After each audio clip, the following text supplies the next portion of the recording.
नमस्कार हमारे government exam की प्रेपरेशन करने वाले सभी एस्पिरेंट को, जिसमें से हमारी ना 3 वीडियो हो चुकी थी। जैसे आज अब मैं चौथी लेके आया हूँ आपके लिए, जो कि आपकी यूनिट डेट से रिलेटेड है। ठीक है, क्योंकि यूनिट डेट जो इकाई अंक है उससे बहुत सारे क्वेश्चंस आते हैं और यूपी पुलिस में तो आपके आते ही आते हैं। ठीक है, तो चलिए स्टार्ट करते हैं हम, है ना, यूनिट डेट को। जैसे यूनिट है ना, यूनिट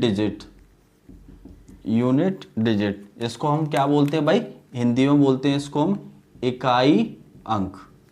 ठीक है, इकाई अंक। ठीक है, इकाई अंक देखो क्या होता है। जैसे कि मैंने देखो ये छोटा सा एक एग्जांपल लिख रहा हूं इधर, कि मैंने लिखा 1 2 3। तो जो लास्ट का नंबर होता है ना, जो लास्ट का नंबर होता है यही हमारा क्या होता है, इकाई का अंक होता है। जैसे कि देखो इस जगह पर हमारा क्या आ सकता है, 0 भी आ सकता है, 1 भी आ सकता है, 2 भी आ सकता है, 3 4 5 6 7 8 और हमारा क्या आ सकता है 9। देखो ये 0 से 9 तक ही नंबर आते हैं और इन्हीं को हम क्या बोलते हैं, ये हमारे क्या बनते हैं, इकाई अंक बनते हैं। ठीक है, अब इनको सीखने के लिए जैसे कि बहुत सारे देखो यही तो नंबर हैं और इन्हीं नंबरों को हमें अब सीखना है। तो हम क्या करते हैं, जैसे कि कुछ नंबर्स होते हैं, जैसे मैंने लिखा 0 1 5 और 6, ये नंबर आपके होते हैं नो चेंज। ठीक है, ये यानी कभी भी आपके चेंज नहीं होते। ठीक है, कभी भी चेंज नहीं होते। जैसे कि मैंने इस पर पहले 0 वाले पे चलते हैं। जैसे फर्स्ट मैंने लिखा आपको जैसे 10, 10 की पावर अगर मैं 1 करता हूं तो देखो 10 आएगा। तो अगर 10 की पावर 1 हो गया तो यानी इसका इकाई का अंक क्या आया भाई, 0 आया, है ना। अगर मैंने 10 की पावर क्या 2 ले ली तो यानी 2 का मतलब क्या है 100, तो यानी अभी भी क्या आया 0। अगर आप 10 की पावर कितनी भी लोगे तो लास्ट में हमेशा 0 ही आएगा।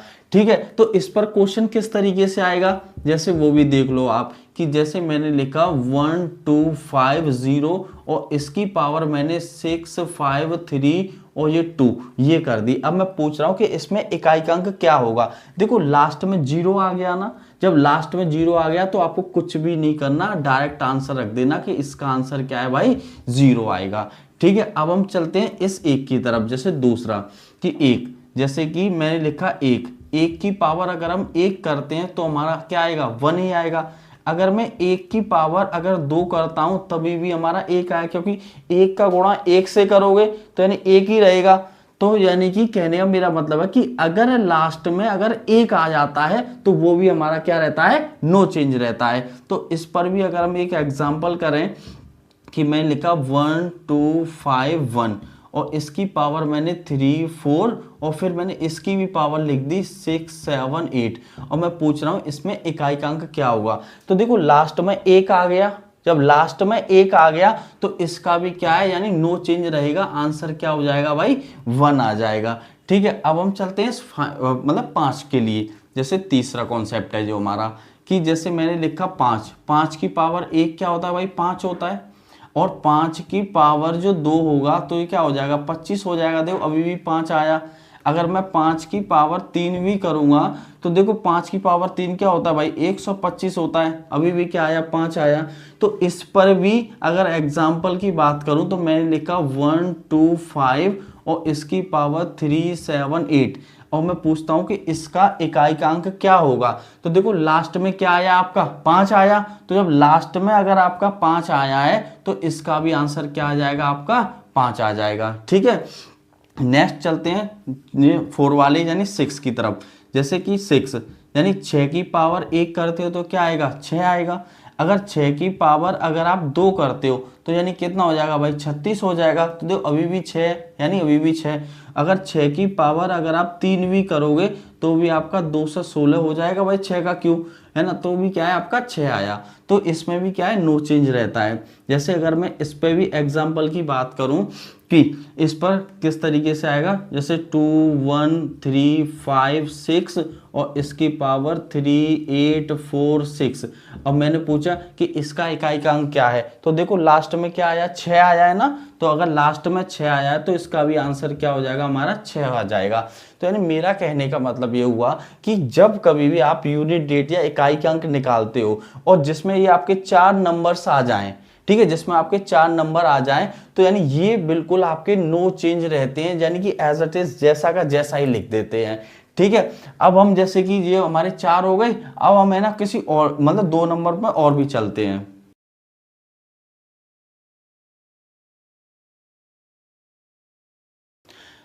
अच्छा अब देखिए जैसे कि ये 4 और है ना 9, देखो 4 और 9 के बारे में थोड़ा सा देख लेते हैं। जैसे देखो मैंने लिखा 4, 4 की पावर अगर मैं 1 करता हूं तो क्या आता है हमारा 4 आएगा। अगर मैं 4 की पावर जैसे 2 कर दूं तो यानी 4 की पावर 2 का मतलब है 4 का स्क्वायर। तो 4 का स्क्वायर क्या होता है भाई, देखो 16। तो जब है ना 4 की पावर मैंने 1 किया तो 4 आया, 4 की पावर 2 किया तो 6। अच्छा मैं 4 की पावर 3 करता हूं तो देखो 4 की पावर 3 यानी 4 का क्यूब क्या होता है भाई आपका 64 होता है, तो क्या आ गया 4 आ गया। अगर मैं 4 की पावर भी 4 करता हूं तो क्या आ जाएगा भाई, 4 की पावर 4 होता है आपका 216, वो 256 होता है, ठीक है। तो यानी क्या आ गया आपका 6 आ गया। ऐसे ही सेम अगर मैं बात करूं जैसे 9 की, तो देखो 9 की पावर 1 तो यानी क्या आएगा आपका 9। अगर मैं 9 की पावर 2 करता हूं तो क्या आ जाएगा आपका 81, यानी 1 आ गया है ना यूनिट, इसका 9 आ गया। अगर मैं 9 की पावर 3 करता हूं तो ये होता है आपका 729, यानी कि 9 आ गया। अगर मैं 9 की पावर 4 करता हूं तो यानी इसका मतलब ये हो गया कि यानी कि देखो 9 मल्टीप्लाई 9 मल्टीप्लाई 9 मल्टीप्लाई 9 और 9 का 9 मल्टीप्लाई करोगे 81, मल्टीप्लाई इसका इसके साथ करोगे 81, तो 1 का 1 में करोगे तो यानी इसमें भी तो क्या आएगा आपका 1 आएगा। देखो मेरा कहने का मतलब ये है कि अगर 4 और 9, अगर 4 और 9 देखो 4 की पावर ये क्या भाई आपका ऑड नंबर है ना। अगर 4 की पावर आपकी क्या है विषम आती है तो जो इकाई का अंक बनेगा है ना, जो इकाई अंक बनेगा वो हमेशा आपका क्या रहेगा 4 रहेगा, ठीक है। अगर 4 की पावर आपकी सम आती है यानी इवन आती है तो जो आपका इकाई का जो अंक है, इकाई का जो अंक है हमेशा क्या रहेगा 6 रहेगा, ठीक है। सेम इसमें ही 9 वाले में अगर 9 की पावर अगर आपकी विषम आती है, ठीक है, 9 की पावर विषम आती है तो आपका जो इकाई अंक है ना, जो आपका इकाई अंक है देखो हमेशा आपका क्या रहेगा 9 ही रहेगा। अगर 9 की पावर आपकी सम आती है तो आपका जो इकाई का अंक है, ठीक है, जो इकाई का अंक है वो क्या रहेगा देखो, यानी कि हमेशा 1 रहेगा। इन चीज को आप याद रख लेना। 4 की पावर सम है तो यानी 4 ही रहेगा, या सॉरी 4 की पावर विषम है तो यानी 4 ही रहेगा। 4 की पावर सम है तो क्या हो जाएगा 6 हो जाएगा। ऐसे ही 9 की पावर अगर विषम है तो यानी कि 9 ही रहेगा, 9 की पावर सम है तो यानी क्या हो जाएगा 1 हो जाएगा। अब इस पर जो एग्जाम्पल्स आते हैं जैसे देखो मैंने लिखा कि 314 और इसकी पावर 367, तो देखो भाई इतना तो मैं उम्मीद कर सकता हूं आप सम और विषम नंबर जान नहीं सकते हो कि जैसे देखो 7 आ गया लास्ट में तो यानी विषम नंबर है ना, विषम नंबर है तो फिर इसका जो इकाई अंक आएगा वो आंसर क्या आ जाएगा आपका 4 आ जाएगा, ठीक है। अगर और भी जैसे कि नेक्स्ट अगर मैं जैसे 1 4 6 और ये 9 और मैंने इसकी पावर 3 6 7 8 है ना, और इसका इकाई का अंक अगर मैं बात कर रहा हूं तो देखो 9 है, 9 की पावर ये क्या है हमारी सम आ रही है। तो अगर 9 की पावर अगर सम आ रही है, जब भी पावर सम आती है तो यानी इकाई का अंक क्या हो जाएगा हमारा 1 हो जाएगा, ठीक है। तो क्या हो जाएगा हमारा 1 हो जाएगा।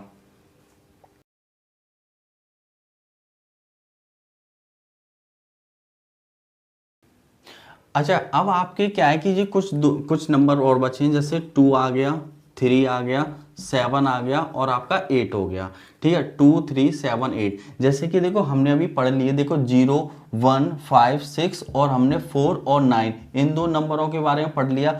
अब बचे कितने हैं 2 3 7 और 8 ये नंबर बचे हुए हैं, ठीक है। अच्छा देखो इनके लिए अब हम क्या करते हैं, अच्छा इन नंबरों की आपको मैं जैसे कुछ खास बात बता दूं कि ये जो नंबर हैं आप किसी भी नंबर का वर्ग निकालते हो। जैसे कि मैंने बोला कि जैसे कि 8 का वर्ग, 8 का वर्ग यानी 8 का स्क्वायर क्या होता है भाई 64 होता है। मैंने बोला कि 9 का स्क्वायर, 9 का स्क्वायर क्या होता है 81 होता है। तो देखो इसका अगर मैं बात करूं 8 के वर्ग का इकाई का अंक 4 है ना, और 9 का क्या है भाई 1 है। देखो ये जो 4 नंबर है कभी भी किसी भी नंबर का अगर आप वर्ग निकालते हो तो यानी कभी भी ये यूनिट डेट नहीं बनते। ठीक है, याद रखना, इनसे क्वेश्चन आते हैं, कभी भी ये नंबर आपका यूनिट डेट कभी भी नहीं बनेगा। ठीक है, तो यानी कि है ना, अब इन नंबरों के बारे में थोड़ा और सीख लेते हैं। जैसे कि अब ये तो आपके हो गए, इनको और देखो। जैसे मैंने जैसे फॉर एग्जांपल लिखा कि जैसे टू की पावर, जैसे कि मैंने लिखा जैसे 3 लिख लेते हैं। ठीक है, 2 की पावर जैसे मैंने 3 लिखा और मैं पूछ रहा हूँ इसका इकाई का अंक क्या होगा। ठीक है, इकाई अंक की बात कर रहा हूँ। तो देखो 2 की पावर 3 का मतलब क्या होता है, 2 दूनी 4, 4 दूनी 8। तो भाई ये तो इजी था हमारा, यानी 8 आ गया। ठीक है, अगर मैं और भी बात करता कि जैसे अगर 2 की पावर ये हो जाती 5, तो आप इसको भी इजीली कर सकते थे कि 2 दूनी 4, 4 दूनी 8, 8 दूनी 16, 16 दूनी 32। तो यानी क्या आता है, यानी 32, और 32 में आपका जो यूनिट डेट बनता क्या आ जाता हमारा, इसका 2 आंसर हो जाता। लेकिन अगर मैं और भी जैसे थोड़ा सा इसको बड़ा करूं कि मैंने लिखा 162 और इसकी पावर मैं लिख देता हूं 31, और यानी ये लिख दिया मैंने 5। ठीक है, यानी इसकी पावर मैंने लिख दी यानी कि 315। अगर इस जगह 1 होता तो आंसर 1 ही आता, 0 होता तो 0 आ जाता, 5 होता तो भी मैं आंसर दे देता, 6 होता तो भी आ जाता, अगर 9 होता तो भी, और यानी 4 होता तो भी कर देता। ठीक है, लेकिन इधर क्या आ गया आपका भाई, 2 आ गया। जब भी अगर 2 आ जाता है तो हम क्या करते हैं कि इसके लास्ट के 2 अंकों को 4 से करते हैं भाग। ठीक है, लास्ट के 2 अंकों को क्या करते हैं हम, 4 से भाग करते हैं। जब मैं इसको 15 को 4 से भाग करूंगा तो देखो 4 तिया कितना होता है 12, कितना बचेगा 3। तो जो शेषफल बचता है ना, जो शेषफल बचता है वही इसकी पावर हो जाती है। जैसे 2 की पावर क्या है, शेष बचा था 3, तो 2 की पावर 3, तो 2 की पावर 3 क्या होता है भाई आपका 8, यानी इसका जो इकाई का अंक होगा क्या हो जाएगा, 8 हो जाएगा। और भी देख लीजिए। अच्छा, जो मैं ये बता रहा हूं, ठीक है, वो इन सब के लिए कॉमन है। ठीक है, इन सब में आप यही करोगे। अच्छा, ये सारी चीज आप इन नंबरों में भी कर सकते हो। ठीक है, ये सब के लिए है। जैसे कि और भी एग्जांपल मैं लिखा 1 2 6 और यानी कि 7। अब मैंने इसकी पावर 3 1 5 5 और यानी 3 ये कर दी। ठीक है, अब हमें क्या चाहिए कि यानी इसका इकाई अंक क्या है। ठीक है, इसका इकाई अंक हमें निकालना है। ठीक है, इकाई अंक। तो देखो मैंने क्या बताया था, जब भी अगर ये नंबर्स आते हैं तो आप लास्ट के 2 डिजिट में करो 4 से भाग। ठीक है, जैसे कि अगर मैं 4 से इस 53 में भाग करूंगा तो देखो 4 एकम 4 बचेगा 1 और यहां से 3 आ जाएगा, और यानी 4 तिया कितना होता है 12, कितना बचा 1। तो जो 1 बचा है शेषफल वही इस 7 की क्या है पावर हो जाएगी, और 7 की पावर 1 का मतलब होता है कि यानी 7। तो इसका जो आंसर आ जाएगा वो कितना आ जाएगा आपका 7 आ जाएगा। ठीक है, अच्छा, और भी अगर जैसे कि एक आध और भी क्वेश्चन कर लो। जैसे कि मैंने लिखा 128 और इसकी पावर मैंने लिखा 120। ठीक है, 120, इसका भी हमें इकाई अंक बताना है। जैसे देखो अगर आप इसको अब डिवाइड कर रहे हो 20 को, है ना, 4 से, तो ये तो कंप्लीटली डिवाइड हो जाएगा, है ना, क्योंकि भाई 4 से अगर मैं 20 को भाग करूंगा तो 4 पंजे 20, इधर तो कुछ भी नहीं बचा।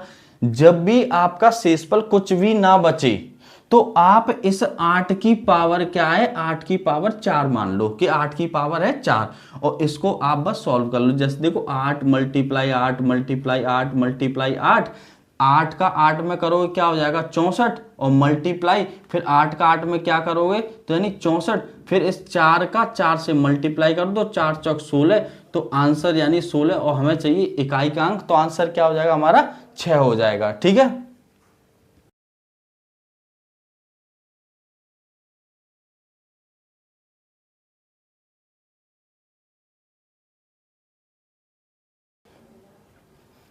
अच्छा, जैसे कि मैंने आपको है ना सारे कॉन्सेप्ट बताए कि मतलब 0 से लेके 9 तक जितने भी नंबर्स होते हैं किस किस को हम किस किस तरीके से हम इसको सॉल्व करते हैं और किस तरीके से हम इसका इकाई अंक ला सकते हैं। ठीक है, अब हम क्या है कि अब हम सारे क्वेश्चनों को करेंगे, एक एक करके सारे क्वेश्चंस कराता हूं, जिससे कि आपके लिए और भी ज्यादा फायदा हो, जिससे कि आपको पता चले कि रियल एग्जाम में मतलब क्वेश्चन आते किस तरीके से।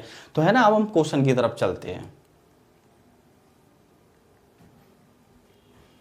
चलो क्वेश्चन स्टार्ट करते हैं। ठीक है, जैसे कि देखो इसने क्या बोला था कि मैंने अभी आपको पहले ही बोला भी था कि है ना, अभी हम क्वेश्चन भी करेंगे कि जैसे देखो ये है ना 7 और इसकी पावर ये है ना 245 और देखो ये 1 आ गया है ना। और क्या बोला है कि के गुणनफल में एकल अंक ज्ञात कीजिए, यानी कि एकल अंक यानी कि वही इकाई अंक बताना है आपको।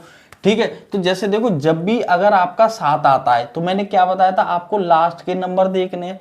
जब तुम 4 से इसको भाग करोगे, देखो 4 एकम 4 फिर 4 एकम 4, तो यानी पावर 1 ही तो बचेगी इसकी। जब पावर 1 बचेगी तो यानी 7 की पावर क्या बचा 1 मल्टीप्लाई। अब 1 आ गया, अभी पहले मैंने बताया था आपको, देखो 0 1 और 5 और 6 नो चेंज रहते हैं, तो नो चेंज रहते हैं तो देखो 1 आया तो यानी 1 का 1 ही रहेगा और 7 एकम 7, तो आंसर क्या आ गया इसका 7 आ जाएगा।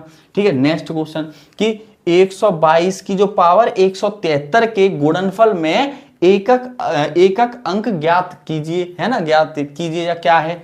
तो यानी इसमें भी क्या है कि देखो 2 आ गया। अब 2 में क्या देखना है हमें, लास्ट के 2 डिजिट। लास्ट के 2 डिजिट देखो जब तुम 4 से डिवाइड करोगे इसको, तो देखो आप खुद देखिए ना कि 4 से 72 डिवाइड हो जाता है, लेकिन ये क्या है 73, तो एक ही तो बचेगा इधर, बस रिमाइंडर जो शेषफल है। तो 2 की पावर क्या बचेगा 1, तो इसका आंसर क्या आ गया आपका 2 आ गया।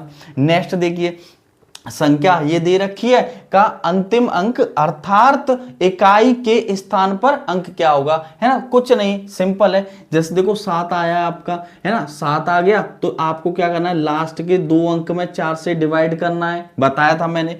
तो यानी 4 से जब तुम भाग करोगे तो 4 6 24, तो यानी 1 ही तो पावर बचेगी और 7 की पावर 1 का मतलब क्या होता है 7 होता है। तो ये आ गया 7 और ये क्या है माइनस का क्या है 1 है। जब 7 में से 1 माइनस कर दोगे तो आपका आंसर क्या आ जाएगा 6, और 6 ही इसका क्या है इकाई अंक बन जाएगा। अच्छा नेक्स्ट इसको भी देख लीजिए, जैसे देखो 0 आया है ना, तो 0 क्या रहता है नो चेंज, है ना, बताया था।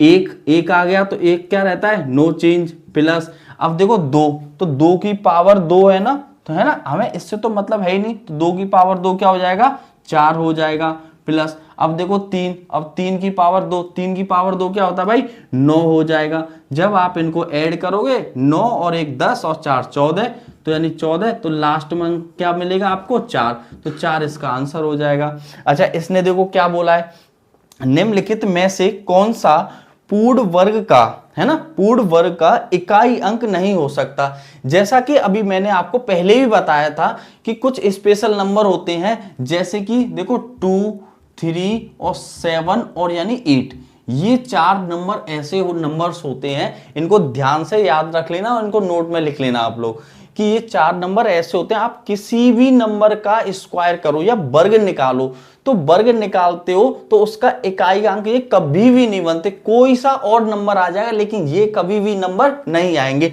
सेम इसने यही बोला था कि मतलब कौन सा पूर्ण वर्ग का इकाई अंक नहीं हो सकता, तो भाई 4 हो सकता है, देखो 8 इसमें से आ गया, 8 नहीं हो सकता, 9 हो सकता है, 6 भी हो सकता है।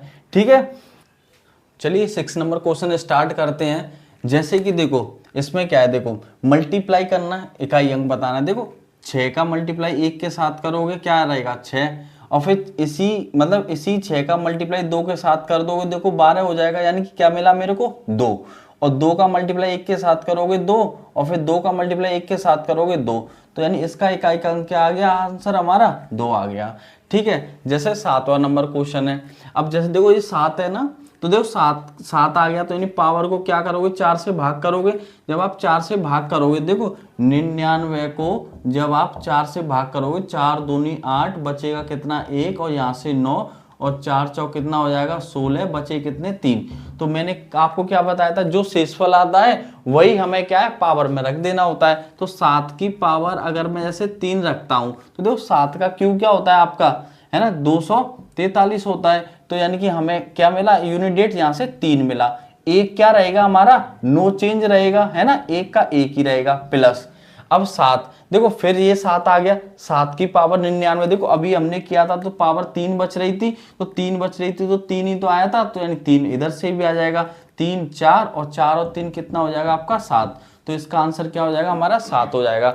अच्छा इसको देखिए, एक आ गया, एक आपका नो चेंज रहता है, देखो एक का एक रहेगा प्लस, इधर भी एक आया, एक का नो चेंज रहेगा, देखो माइनस, है ना 6 भी नो चेंज रहता है तो 6 का 6 रहेगा प्लस, 5, 5 भी नो चेंज रहता है, 5 रहेगा, माइनस 6, 6 आपका नो चेंज रहता है, 6 प्लस इधर देखो क्या है आपका 9। बस आप इनको ऐड कर लीजिए। जैसे देखो 1 और 1 कितना हो जाएगा 2, है ना, 2 यानी प्लस प्लस वाले ऐड कर लो, 2 और 5 कितना हो गया 7, और 7 और यानी कि 9, 7 और 9 कितना हो जाएगा आपका 16। अच्छा देखो 6 और 6, 6 और 6 कितने हो जाएंगे 12, 12 16 में से 12 माइनस करोगे 4, तो यानी 4 इसका आंसर हो जाएगा। ठीक है, नेक्स्ट देखो इसने क्या बोला है कि संख्या 30 की पावर यानी कि जो है मतलब 2928 का सबसे दायां गैर शून्य अंक क्या होगा। अब इसने इकाई अंक नहीं पूछा है, इसने पूछा है कि गैर शून्य अंक, यानी इसमें लास्ट में शून्य नहीं होना चाहिए। तो देखो ये जो 30 की पावर लिख रही है, क्या मैं इस पावर को ऐसे नहीं लिख सकता कि 3 की पावर 29 है ना 28 और मल्टीप्लाई, यानी इसको मैं अलग कर लेता हूं 10 की पावर 2928। तो क्या है कि देखो जो 10 की जो इतनी जो पावर्स आएंगी, तो भाई हमें जीरो से तो मतलब है ही नहीं, हमें तो सिंपल सा इससे मतलब है। तो जब जीरो, क्योंकि इसने बोल भी रखा है कि गैर शून्य अंक बताना है ना। तो देखो 3 की पावर, अब लास्ट में क्या करोगे 4 से डिवाइड, अब 4 से पूरा 28 कट जाएगा, तो फिर आप 3 की पावर क्या रखोगे 4 रखोगे। 3 की पावर 4 क्या होता है देखो, 3 3 9, 9 3 27, 27 3 81, तो यानी क्या आंसर आ जाएगा आपका 1, इसका आंसर हो जाएगा। नेक्स्ट देखो इसने बोला यानी इसका मल्टीप्लाई इसका मल्टीप्लाई इसका मतलब इस पूरे का मल्टीप्लाई इकाई अंक ज्ञात करना है। देखो अगर आप इस तरीके से करते हो, जब भी अगर आपके क्वेश्चन इस तरीके से आते हैं, तो आप एक चीज पर फोकस किया करो कि जैसे देखो आपको मैं छोटा सा एक एग्जांपल बता दूं, जैसे कि अगर आपको जैसे 5 के साथ में कोई भी आपको जैसे सम संख्या मिल जाए, कि जैसे 5 के साथ में 2 मिल गया तो भी 0 मिल गया, है ना, 5 के साथ में आपको 4 मिल गया तो भी, है ना, जैसे 20 0 मिल गया, 5 के साथ में 6 मिल गया तब भी आपको देखो 30 0 मिल गया।